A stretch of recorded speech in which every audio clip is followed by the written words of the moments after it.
On a sweltering day in 2001, security cameras at Atlanta International Airport captured a lone figure walking away from a red Oldsmobile minivan in long-term parking. The vehicle would sit there, untouched, collecting dust, while its owner lay dead in a ditch over 500 miles away. Shannon Anderson was 29 years old when she vanished from Kettering, Ohio. A devoted mother of two who worked at a local car dealership, Shannon had been rebuilding her life after a difficult divorce, but her path to a fresh start led her straight into the arms of the last person anyone would suspect, her ex-husband's brother.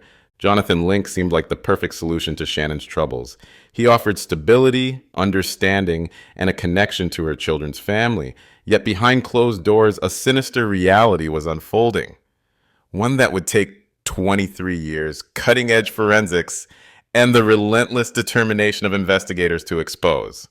This isn't just another story of a missing woman. It's a tale of how the people closest to us can harbor the darkest secrets, and how justice, no matter how delayed, eventually finds its way to the truth. Before we continue, let us know in the comments below where you're watching from.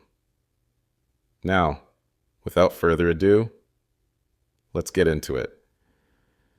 To understand what happened to Shannon Anderson, we need to go back to the summer of 2001. At 29, Shannon was in what many would call a transitional phase of her life. Her desk at Voss Dodge in Centerville held family photos, customer files, and the occasional crayon drawing from her two young children, reminders of both her responsibilities and her hopes for the future. Colleagues remember Shannon as someone who could light up the dealership with her warm personality.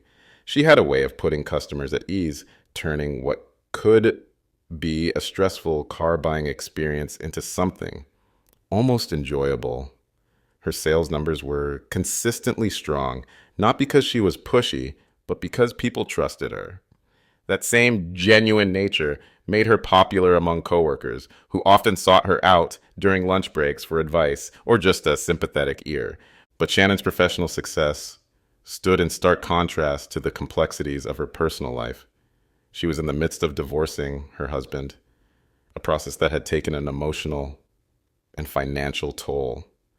Like many young mothers facing divorce, Shannon was determined to maintain stability for her children. She worked extra hours when she could, saving money for a future she was desperately trying to secure. It was during this vulnerable period that Jonathan Link entered the picture. As her soon-to-be ex-husband's brother, Link was already familiar with Shannon's situation. He understood the family dynamics, knew her children, and positioned himself as someone who could help her through this difficult transition. Their relationship began casually. Shared family gatherings turned into coffee dates, which evolved into something more serious. On the surface, the arrangement seemed almost ideal. Link moved in with Shannon in Kettering, helping with expenses and providing what appeared to be emotional support. To outsiders, it looked like Shannon had found a silver lining in her divorce, a partner who already had a connection to her children's family, someone who could help bridge the complicated dynamics of her changing life. But beneath this facade of domestic stability, troubling patterns were emerging. Friends later recalled moments when Shannon seemed uncharacteristically withdrawn, her usually vibrant presence at work dimmed. She began taking personal calls in the parking lot, away from curious ears. One colleague remembered Shannon hastily ending a phone conversation, her hands shaking as she tried to compose herself before meeting a client. These warning signs, so clear in hindsight, were at the time dismissed as the natural stress of divorce proceedings and single motherhood. No one, not even Shannon's closest friends, could have predicted how these subtle changes in her behavior would later be recognized as the prelude to tragedy. What makes Shannon's story particularly heartbreaking is how hard she fought to create a better life for herself and her children. Her desk calendar, later found by investigators, was filled with notations about school events, doctor appointments, and work commitments, the ordinary details of a life being lived with purpose and hope. It was a life cut tragically short by someone who had positioned himself as her protector, but would ultimately become her destroyer. July 28th, 2001, began like any other summer Saturday in Kettering, Ohio. The morning was warm and humid, typical for that time of year. Shannon Anderson got into her red 1997 Oldsmobile Silhouette minivan, the same vehicle she used to shuttle her kids to school and drive to work every day. It would be the last time anyone who knew her would see her alive. The initial hours after Shannon's disappearance didn't raise immediate alarms. In a pre-smartphone era, it wasn't unusual to be out of contact for a few hours. But as Saturday turned into Sunday, those who knew Shannon began to worry. She hadn't called to check on her children, something completely out of character for a mother who organized her entire life around their well-being. Jonathan Link, her live-in boyfriend, didn't report her missing until Monday, July 30th, a 48-hour delay that would later draw intense scrutiny from investigators. When questioned about the wait, Link claimed he thought Shannon had just needed some space. But her coworkers at Voss Dodge knew better. Shannon was scheduled to work that Monday morning. She had appointments with customers lined up, deals to close. Missing work without calling wasn't just unlike her. It was completely foreign to her responsible nature. The Kettering Police Department's initial response followed standard missing persons protocol. They took Link's statement, documented Shannon's description, and began the routine checks. Hospitals, nearby jurisdictions, credit card activity. But certain details quickly caught their attention. Shannon's cell phone had gone dead. Her bank account showed no activity. It was as if she had simply vanished into thin air. As detectives dug deeper, they discovered Shannon had left behind everything that mattered to her. Her purse was still at home, containing her wallet and identification. Most tellingly, a wrapped birthday present for her son sat on her dresser, waiting to be given at his upcoming party, a party she would never attend. The investigation took a dramatic turn when Shannon's red minivan was discovered in the long-term parking lot of Hartsfield-Jackson Atlanta International Airport, nearly 500 miles from Kettering. The vehicle's presence in Atlanta raised more questions than it answered. Shannon had no known connections to Georgia. No airline tickets had been purchased in her name. The van's placement seemed calculated, as if someone was trying to suggest she had voluntarily fled. But those who knew Shannon weren't buying it. Her sister told reporters Shannon would never, could never, abandon her children. Someone wanted us to think she ran away, but that's not who she was. The evidence supported this instinct. Shannon's passport was still at home. She had scheduled parent-teacher conferences for the following week. Her latest paycheck remained uncashed on her nightstand. The discovery of the van in Atlanta marked a turning point. What had started as a missing persons case was now showing all the red flags of something far more sinister. Local news began covering the story, and the community rallied around Shannon's family. Search parties combed areas around Kettering. Flyers with Shannon's photo appeared in store windows and on telephone poles. Meanwhile, Jonathan Link maintained his innocence, offering what investigators would later describe as selective cooperation with the investigation. He stuck to his story about Shannon leaving voluntarily, even as evidence mounted suggesting otherwise. His behavior during this period, described by some as unusually calm, would later become another piece in the complex puzzle of Shannon's disappearance. 19 days after Shannon Anderson vanished, on a quiet morning in rural Ross County, a local farmer made a discovery that would shatter any remaining hopes of finding her alive. About 70 miles south of Kettering, in an area known mostly to locals, something caught his eye in a roadside ditch, something that shouldn't have been there. The location itself spoke volumes to investigators. This wasn't a place you'd stumble upon by accident. The remote road, seldom traveled except by area farmers, suggested whoever left Shannon there knew the region well. They had chosen this spot carefully, believing that time and nature would keep their secret buried. When Ross County Sheriff's deputies arrived at the scene, what they found told a story of calculated brutality. Shannon's body had been burned in an apparent attempt to destroy evidence. The method of disposal indicated this wasn't a crime of passion, but rather a deliberate attempt to cover up a murder. The killer had taken extensive measures to hide their tracks, but in doing so, they'd inadvertently revealed something about themselves. They were methodical, they were familiar with the area, and they had time to plan. The forensic examination revealed the grim truth about Shannon's final moments. The Montgomery County coroner's report confirmed what many had feared. She had died from severe skull fractures caused by blunt force trauma. The burning had been done post-mortem, a cold-blooded attempt to obscure both her identity and any evidence that might lead back to her killer. For Shannon's family, the discovery brought a devastating mix of emotions. The uncertainty of her fate had been replaced with an even harder truth. Her sister later recalled the moment they received the news. We had been praying for her to come home. Now we had to pray for justice instead. The discovery transformed the investigation. What had begun as a missing persons case was now officially a homicide. The Kettering Police Department established a dedicated task force, pooling resources with Ross County authorities. Every detail of the crime scene was scrutinized. The location, the method of disposal, the timing. Each element added to a growing profile of the killer. Investigators were particularly struck by the killer's familiarity with the dump site. This wasn't a random location. It was chosen with purpose. The isolated road, the sparse traffic, the natural screening from passing vehicles, all suggested someone who either knew the area well or had taken time to scout it out. This detail would later become crucial in building the case against their primary suspect. As news of Shannon's death spread through Kettering, the community's focus shifted from searching to demanding answers. Her coworkers at Voss Dodge created a memorial at her desk, a painful reminder of the empty space she'd left behind. But among the grief and shock, one question kept surfacing. Who would have enough hatred for this young mother to not only take her life, but to go to such lengths to cover up their crime? From the moment Shannon's body was discovered, investigators knew they were dealing with a killer who had gone to extraordinary lengths to cover their tracks. The Kettering Police Department faced a murder case where nearly every piece of evidence seemed deliberately compromised.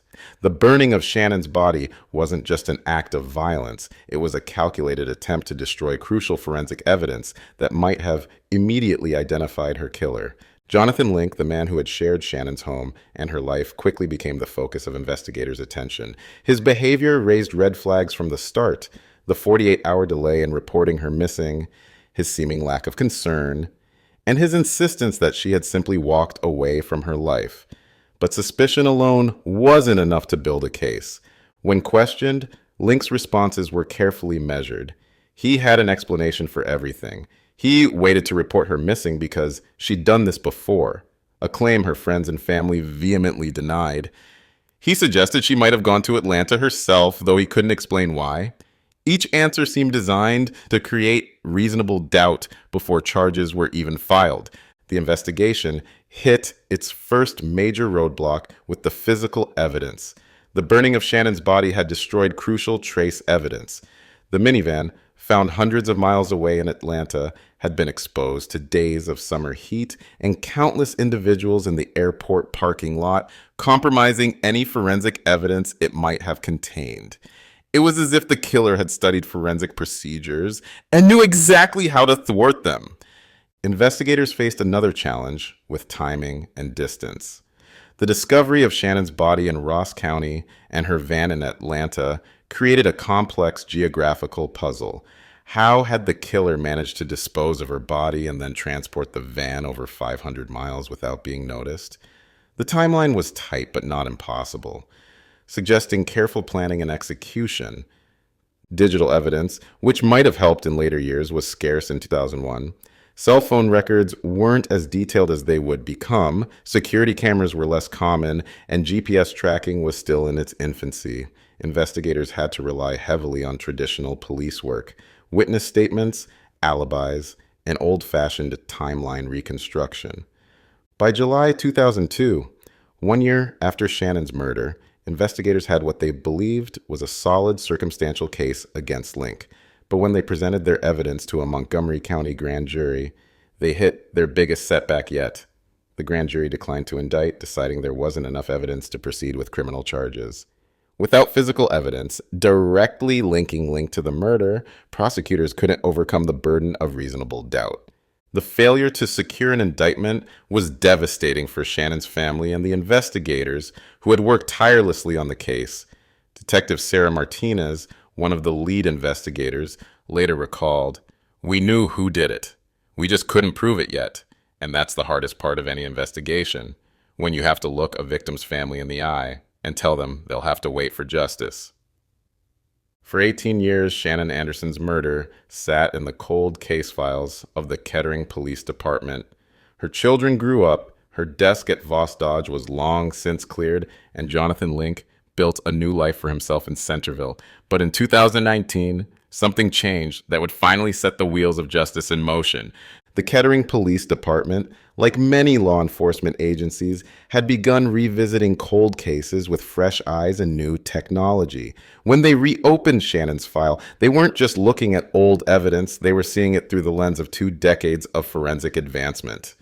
Detective Rachel Simmons, who led the cold case review, recognized that what was impossible to prove in 2001 might now be within reach. A dedicated cold case task force was assembled, bringing together multiple agencies: the Kettering Police, the Ohio Bureau of Criminal Investigation, the Ross County Sheriff's Office, and even the U.S. Secret Service for their digital forensics expertise. This collaboration would prove crucial in what came next. The first breakthrough came from an unlikely source: Shannon's burned remains. While the burning had destroyed much evidence in 2001, new forensic techniques could now detect trace evidence that had survived beneath the burned layers. Dr. Mark Ellison, a forensic analyst working with the task force, discovered microscopic fibers and DNA material that had been protected from the flames by the positioning of Shannon's body. But the most significant development came from witnesses who had remained silent. For years, time has a way of weighing on consciences, and people who had been afraid to speak in 2001 were now ready to come forward. One witness, who had worked with Link, revealed a disturbing conversation from the weeks following Shannon's disappearance. He said something that didn't make sense at the time, the witness recalled. He talked about how certain evidence wouldn't last forever if it was handled right. Looking back now, he was practically confessing. Digital forensics experts re-examined the original investigation's phone records with modern analysis tools. They discovered patterns in Link's cell phone usage that directly contradicted his original alibi. The technology of 2001 couldn't pinpoint locations with precision, but reviewing the old data with new methods revealed that Link's phone had pinged towers along the route to Ross County on the night Shannon disappeared. The Atlanta connection, which had puzzled investigators for years, finally began to make sense. Financial records, re-examined with modern forensic accounting techniques, uncovered a network of transactions that suggested Link had planned the trip to Atlanta well in advance. He had created a false trail, but 20 years of technological advancement had made that trail visible. By late 2024, the task force had assembled a compelling case. The new forensic evidence, combined with witness statements and digital analysis, painted a clear picture of premeditated murder. The fibers found on Shannon's remains matched materials from Link's vehicle at the time. Cell phone data placed him in the vicinity of key locations. Financial records showed suspicious patterns of behavior. Most damning of all was the psychological profile that emerged from re-examining Link's behavior. His carefully crafted responses in 2001, once seen as cooperative, now revealed a pattern of calculated deception. Every statement he had made seemed designed to create alternative explanations for evidence he knew existed. Dawn broke over Centerville, Ohio, on January 13, 2025, with a sense of grim purpose. After 23 years, the moment of reckoning had finally arrived. A team of officers from the Kettering Police Department approached a modest house where Jonathan Eric Link, now in his early 50s, had built a quiet life. He had lived free for nearly a quarter of a century, perhaps believing that time had washed away his sins. He was wrong. The arrest was anticlimactic. Link offered no resistance when officers knocked on his door. The man who had so carefully orchestrated Shannon Anderson's murder and the elaborate cover-up that followed simply placed his hands behind his back and accepted the handcuffs without a word. His composure, even in this moment, was chilling. It was the same calculated demeanor he had shown when reporting Shannon missing all those years ago. Montgomery County Prosecutor Matt Heck Jr. announced the charges at a packed press conference later that day. Link faced 2 counts of murder, charges that could put him behind bars for the rest of his life. As Heck laid out the broad strokes of the case against Link, Shannon's family sat in the front row, holding hands, tears streaming down their faces. Their 2-decade wait for justice was finally over. The indictment painted a damning picture. It detailed how Link had methodically planned Shannon's murder, choosing the remote location in Ross County, orchestrating the elaborate ruse with her van in Atlanta, and maintaining his innocence through years of suspicion. The careful planning that had once helped him evade justice had now become evidence of premeditation. What the? For the detectives who had worked the case over the years, Link's arrest brought a complex mix of emotions. Detective Rachel Simmons, who had led the cold case task force, spoke briefly to reporters.